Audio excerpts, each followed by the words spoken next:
रुमोना ही car drive कर रही थी। उसे अपने पीछे इसी ब्लैक लेडी का शैडो दिखाई दिया उस रात, जिसकी वजह से उसका ध्यान भटक गया और उनका एक्सीडेंट हो गया। हालांकि उसने तो बच्चों को ये झूठ बोल रखा था कि उस रात गाड़ी डेविड ड्राइव कर रहा था और उसी की वजह से एक्सीडेंट हुआ। टेलर ये हकीकत जानकर बहुत ज्यादा दुखी हो जाता है, टूट जाता है।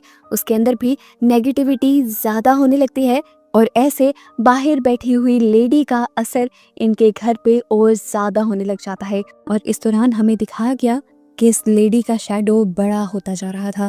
इस औरत के शैडो से बचने के लिए ये सब लोग एटिक में चले जाते हैं, लेकिन एटिक में भी वो ब्लैक लेडी अपने शैडो के जरिए रुमोना की छोटी बेटी को अपनी तरफ खींच लेती है। ये लोग उसे पकड़ते भी हैं, लेकिन वो लड़की तेजी से खींची जा रही थी। तब टेलर जल्दी से जाकर उस विंडो को ही ढक देता है, जिसके जरिए वो ब्लैक लेडी रुमोना की बेटी को कंट्रोल कर रही थी। और विंडो को कवर करने के बाद उसकी बहन छूट जाती है, लेकिन इसके बाद भी वो एंटिटी खामोश नहीं बैठी थी। वो इनके घर की लाइट्स फ्लिकर करके इनके घर की चीजों को गिराकर इन्हें डराती है और फिर रुमोना पर हावी हो जाती है, उसे पोसेस कर लेती है। हावी होते हुए ऐसा सीन दिखाया जाता है जैसे रुमोना और ये एंटिटी एक साथ मिल गए हैं। वो एंटिटी अब रुमोना की बेटी को गले लगाती है और वो भी गायब हो जाती है।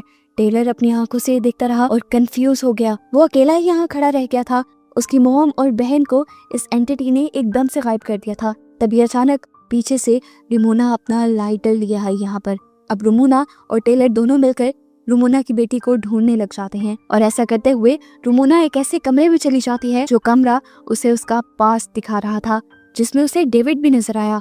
डेविड काफी खुश नजर आ रहा था और वो रुमोना से कहता है, देखो तुम्हारे पसंद के फूल भी यार्ड में खिल गए। रुमोना अब उसके करीब चली जाती है। एकदम से सीन बदलता है और हम देखते हैं कि डेविड ने उसे मारना शुरू कर दिया। उसका गला दबा रहा था और अगले ही पल रुमोना ने अपने आप को ब्लैक ड्रेस में यार्ड में बैठा हुआ देखा, बिल्कुल उस एंटिटी की तरह जो अभी इनके घर के बाहर थी।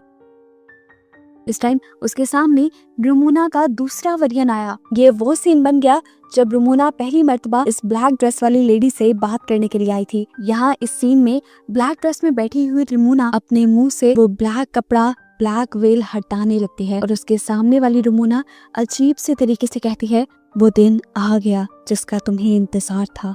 सीन अब यहाँ से कट होता है और रुमोना दोबारा अपने आप को एटिक में देखती है, जहाँ उसके दोनों बच्चे मौजूद थे। ये लोग वापस नीचे उतरते हैं तो उसके सामने वो ब्लैक ड्रेस वाली लेडी आ जाती है, जिसे देखकर रुमोना डर जाती है और उसके ऊपर गन तान देते हैं। तो ये लेडी कहती है, मैं खुद से यहाँ नहीं आई, तुमने मुझे बुलाया है। हर सुबह तुम उठ के कहती थी, गिव मी द स्ट्रेंथ। तुम अपने आप को अपनी जिंदगी को खत्म करने के लिए ताकत मांगती थी और अब मैं तुम्हारे पास आ गई हूँ। यहाँ पर रुमोना अब इस लेडी के साथ अकेली रह जाती है। लेडी अब रुमोना को भड़काती है अपने आप को खत्म करने के लिए। वो उसकी गर्दन के ठीक नीचे बंदूक रख देती है और उसे चलाने को फोर्स करने लग जाती है। और अगले सीन में हम रुमोना को सही सलामत उसी रूम से बाहर निकलता हुआ देखते हैं। बच्चे पूछते हैं कि वो औरत कहाँ गई। रुमोना कहती है कि अब वो औरत यहाँ पर नहीं आएगी, मैंने उसे भगा दिया है और मैंने अपने अंदर इतनी हिम्मत पैदा कर भी ली है कि अगर वो अगली मर्तबा यहाँ आ भी गई तो मैं उससे लड़ पाऊंगी। ये लोग अब दोबारा घर के अंदर जाने के लिए बढ़ जाते हैं और इसी टाइम पे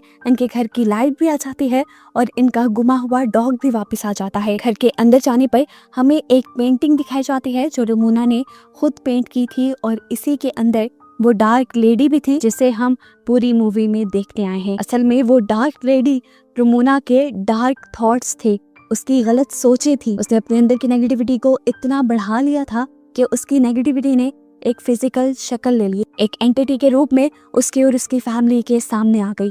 आखिर में जब रुमोना उस कमरे से बाहर निकली तो असल में वो अपनी गलत सोचों से, अपनी नेगेटिविटी से बाहर निकल आई थी, जिसकी वजह से वो एंटिटी भी खत्म हो गई और ये लोग भी सेटल हो गए। और बस इन्हीं को दिखाते हुए ये कहानी यहाँ खत्म हो जाती है।